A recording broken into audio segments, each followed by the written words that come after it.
Hello and welcome to our update of the Dialog Rugby A Division Week's Roundup from the A Division League, sponsored by Dialog, sharing the passion with you here on ThePapare.com. Hope you caught all the action. In case you didn't, here's a roundup for it. We started off our proceedings on Friday with a match between Air Force and the Sharks, and the Sharks unfortunately won't be with us for any longer because they have confirmed that they're pulling out of this Dialog Rugby A Division League tournament. Difficult for them to upkeep themselves down there in Beliata, and lots of funding running out for them. So that means that Sharks have played their last match in the Dialog Rugby A Division League as of now. We don't know whether they'll be back next year, but we'll have to wait and see. So thanks very much, I guess, to the Hambantota Sharks, but they weren't able to finish off with a big one. They were absolutely thrashed by the Air Force, 68 points to 15. Look out for this Air Force team. This is a team that's going to create problems for teams like Police, Army and CRNFC in the upcoming league matches that they have, because they seem like a very cohesive unit,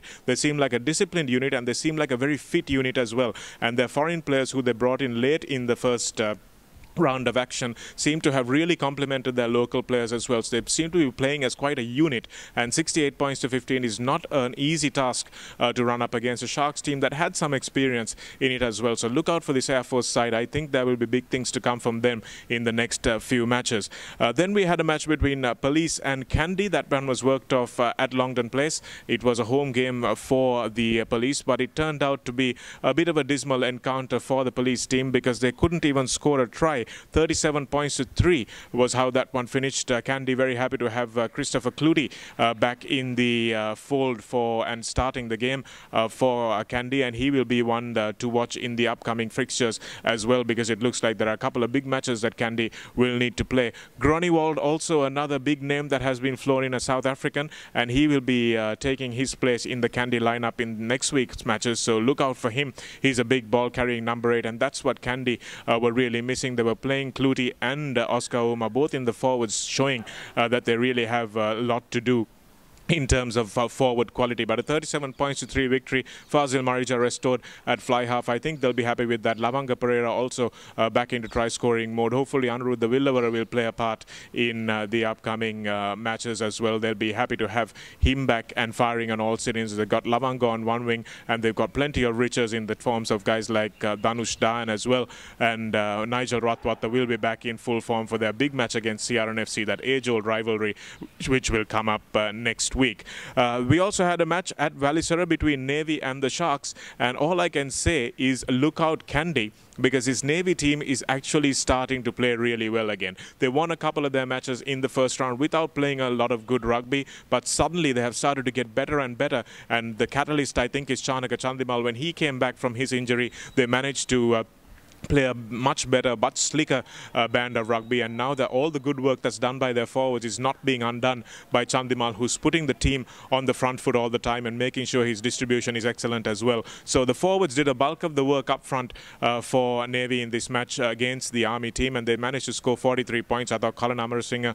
was outstanding, along with Sajid Saranga and Danushka Pereira, who came on later on in the game as well. He made such an impact. Then they've got guys like Bilal Hassan to come off the bench. Sharo Fernando, who started the game, had a very good game as well. So they've got a whole host of riches in the forwards, and I think it's going to be a tough encounter for Navy, for Kandy rather, if it comes down to that one match to decide the title. Then we had the match of the weekend, actually Havelocks taking on CRNFC under lights at Havis. And before the match we spoke that under the lights, without the sun beating down, Robbie Malnick might be a threat.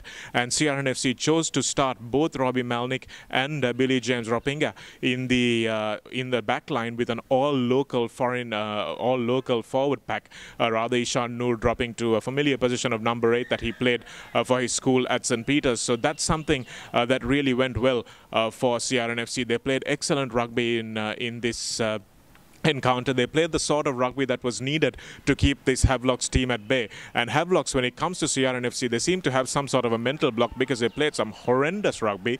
And I think coach Glenn Christini will be very upset with the brand of rugby that his team played. They weren't able to spread the ball risk-free, and they weren't able to get guys like Mithun Hapagoda, Sandun Herath into the game, and even Rehan Thiagaraja, who I thought should probably have started at fullback with Mithun moving to the wing.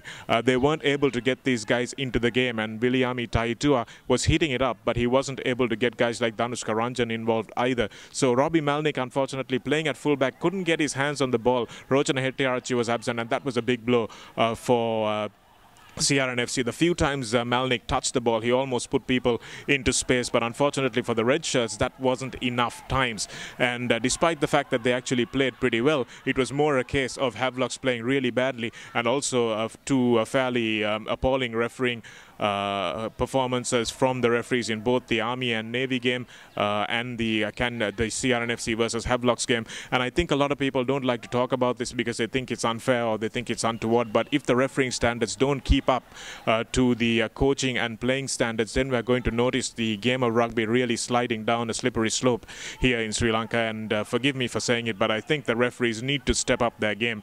They really need to make sure that the players are allowed to put on a spectacle for the large crowds that have now gathered, have come back to club rugby. So let's wait and see how that turns out. But 21 points to 19 is how the game ended, and it was Havelocks who started the scoring. They went into a 6-0 lead, and CRNFC caught up, and it was 6-3 at halftime, and then 6-all, and then CR scored two brilliant tries in the space of a very short span, and they managed to go out to a 16-6 lead. Havelocks had to come back, do all the catching up at that point, and CRNFC at one point were leading 18 points to 16 with just the final whistle left, and Havies managed to, they were going for a try, and they were lucky actually to get another penalty, and that was under the post. Dulaj Pereira converted that one with a plumb to make it a 21 points to 19 victory when it was just a 1-point game in the 79th minute. So a real humdinger of a game. They are not high standard of rugby, but really entertaining rugby in the sense that it was a close game, tense rugby, but not really a high standard. And I think both teams will be quite upset by the standard of the fare that they dished out, especially under lights without the heat sapping them. So that was the end of the action for the weekend, and CRNFC retained the Michael Matthews Trophy because that 2-point win was not enough to oversee the deficit of the 5-point win that CRNFC had in the first round. So CR retaining Ashan Di Costa, managing to win the Michael Matthews Trophy. Looking ahead to the games for next week, we have Army taking on Air Force. That will be a close game, mark my words. CRNFC will take on Kandy. That'll be a cracker as well. That's here at Longdon Place. CHNFC will not be taking part in the tournament any longer either. They've written to the SLRFU. It's not confirmed officially yet, but chances are that they will not be taking on Police SC next week, and Navy will take on Havelocks. That's going to be an absolute cracker at Valisara on Sunday. So look out for those games. CR versus Kandy and Navy versus Havelocks. Those will be the big games to look out for. Kandy still on top of the table. Navy, Havelocks and CRNFC bringing up the next 3 places. So we'll wait and see whether that turns around this time with those big clashes to expect. Until we get into the weekend, my name is Shanaka, ThePapare.com. This is where you share the passion of the Dialog Rugby A Division League.